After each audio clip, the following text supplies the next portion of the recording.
learned with me. How to draw and stitch the Sashiko Waves pattern using Socorro Society stencils. Hi, my name is Lauren. I teach visible mending, and I want to show you how to use our 3D printed grid and circle stencils to draw the waves pattern, and we are going to stitch it together. So I am using the grid and circle template. I'm using variegated thread that is stored on our flower thread organizer.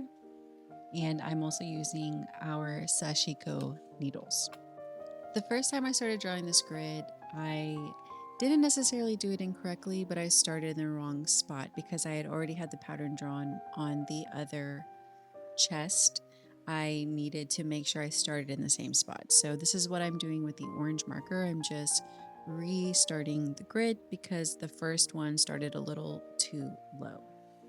So you want to make sure you mark a tick in 2 of the corners. I am drawing a 1-inch grid. So I made a line in every single 4th line. There's also a ruler on the side of the stencil that you can use as well. Because clothing can be a little difficult to draw on sometimes, once you have the initial line, I like to use the edge of the stencil, essentially like as a ruler or a straight edge, and then I'll just fill in my lines and then extend them to both sides as well. Once you have completed all the lines going in one direction, for me it was horizontal. I drew the horizontal lines first.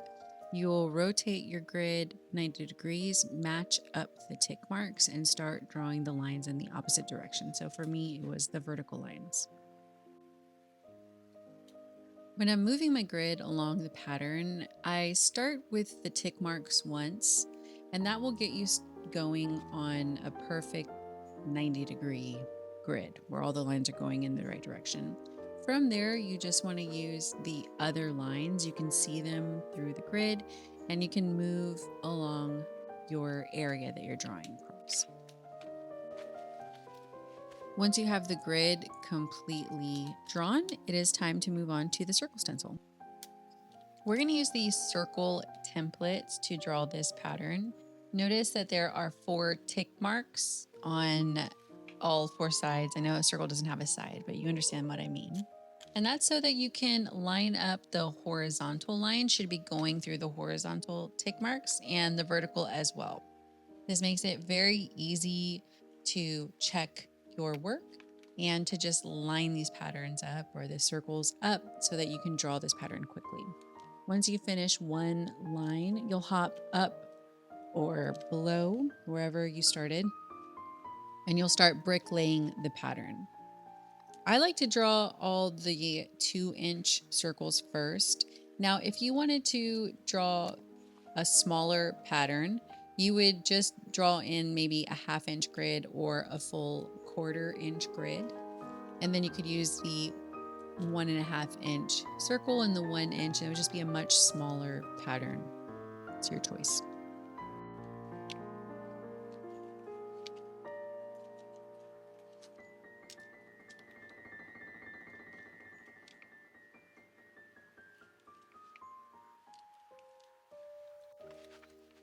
So we'll continue to draw these 2-inch arcs, until my pattern is completely covered. And I will move on to the 1.5-inch and then the 1 inch. I'm just taking my time. I'm using Crayola washable markers. I really like the yellow actually. It shows up on fabrics a lot better than I thought it would. I thought it would just kind of be hard to see, but it's not. So you can use this or a heat erasing pen. You can use a fabric pen.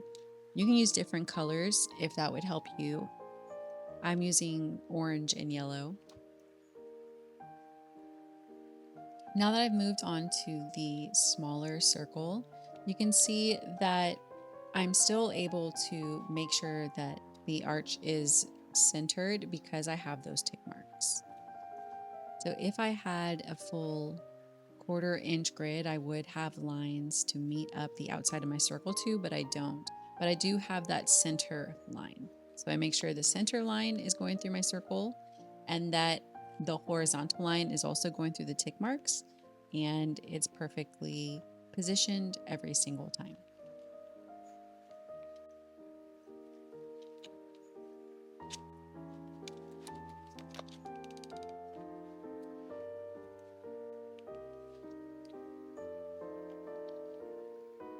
And the last one is the 1-inch circle template.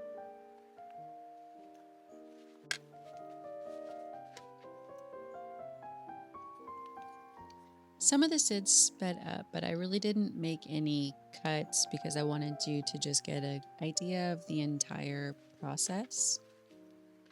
I did mess up drawing the grid on both chest parts, honestly. And it's just important that you use erasable tools and just keep on going or start over, whatever works for you. It's not foolproof, nothing is, but these are reusable and the markers are washable, and we just start over or use a different color like I did. I just swapped colors and I kept it moving. But I'm not perfect either. That's why I left the mix up to begin with, just because it happens. So now that we're done drawing our pattern, I can put my stencils and my markers away and we are ready to start embroidering. I'm using our longer needle from the 2-pack that I sell. I am usually using the shorter needle, but in this instance for these kind of patterns, the long needles are really great. I'm also using orange variegated thread, the Sashiko thread that we sell, and we're keeping it stored on the flower thread organizer. And you can reference our video on how to store and braid the thread around the flower organizer. I really love them. It's kind of my embroidery Sashiko mashup storage solution. So I am not tying any knots on the thread. You notice I threaded one in through the eye of the needle, left about a 3 to 4 inch tail, and I did not tie a knot on the other end of the needle. To secure your thread without tying a knot, much like machine sewing, you reverse back and then stitch back over that to lock it in. It's the same thing. So I started 3 stitches into my line, stitched out to where I wanted to start, turned around, stitched back over those few stitches, and then continued on my way down the end of the arch. Now to hop from arch to arch, you will embroider 1, then from underneath your fabric, bring your needle up to the next one you want to embroider. I'm doing all the small ones in a row, then the medium, then the large. I have seen this pattern be embroidered each 3 arches in a row, and then you move on. That's more with like the same colored thread or something like that. For a true melt, I think it really makes the most sense to go from row to row. So when we are done with the bottom row, I just hop from underneath my fabric, hop up to the second row, and I begin making small, evenly spaced stitches. Now I'm using the longest needle in our Sashiko 2-pack and the running stitch. And you'll get muscle memory here. Basically, it's just a rocking motion. I manipulate the fabric with my non-dominant hand, so the hand that's not holding the needle, probably more than I do the hand that has the needle in it. The needle, I'm mostly just getting a good grip on it and just getting a nice rocking motion in and out. When I pull the thread tight, I go ahead and give myself some slack and pull some tension out of the arch because I don't want a gathered effect. I want this to lay nice and flat. I am going through a single layer of fabric. I haven't doubled up the fabric because there is no mending here. This is just purely decorative stitching on an old jumpsuit. I will continue to embroider with the same piece of thread until it is completely finished. When it's done, I will end the thread the same way I began. So I'll give myself some space on the end of my thread to stitch in reverse probably 3 or 4 stitches, and then from the back I'll cut away the excess.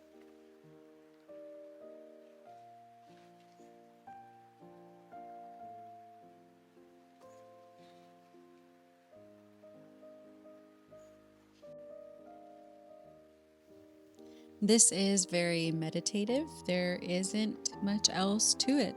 You'll continue to go row by row until your entire piece is finished. So here I am ending my thread. You can see I got to the end of the arc, and I am embroidering back over my last few stitches. I'll bring my needle down through the front of my fabric, pull it out through the back, and snip away the extra thread. When I'm ready for my next thread from our flower organizer, you'll just pull one at a time, loosely grip the braid, and pull one strand out.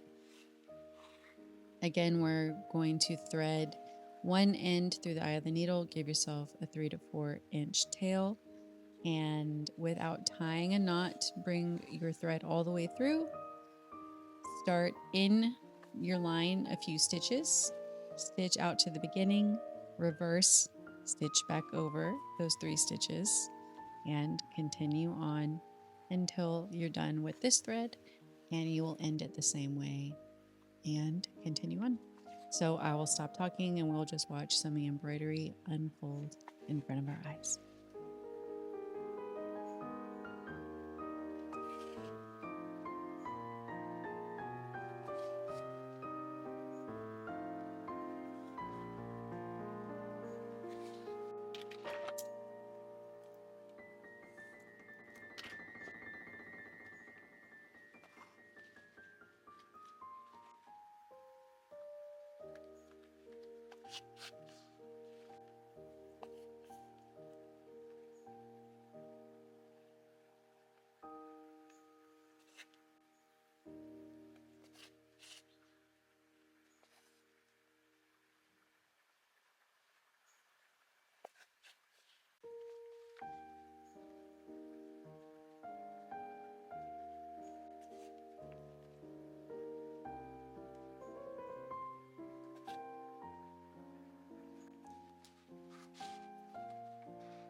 I love the way the thread color pops on the purple. I had chose it because I wanted a high contrast. I knew that the orange and the yellow would just look great on the purple. What I didn't really expect was to have such a fabulous like sunset effect. The melts of the pink, orange, and yellow over the purple really just kind of gives it like the purple is like the dark clouds that come in at sunset when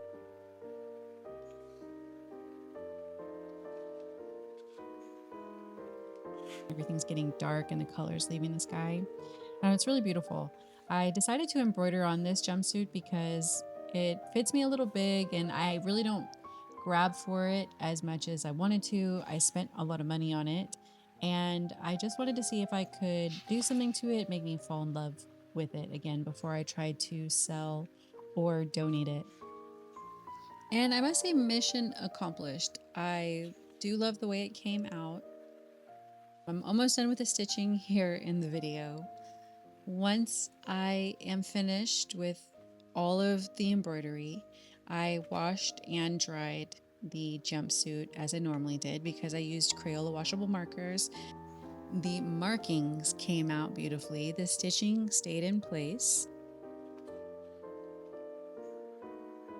We are just finishing up all the embroidery, and this is what it will look like after it is washed.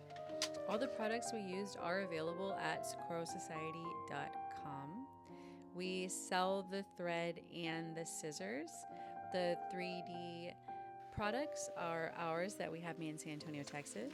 Shop the link in our bio and get 15% off your first order. This is the inside of the jumpsuit. Like I said, there are no knots. This is what the thread should look like. It shouldn't be a mess.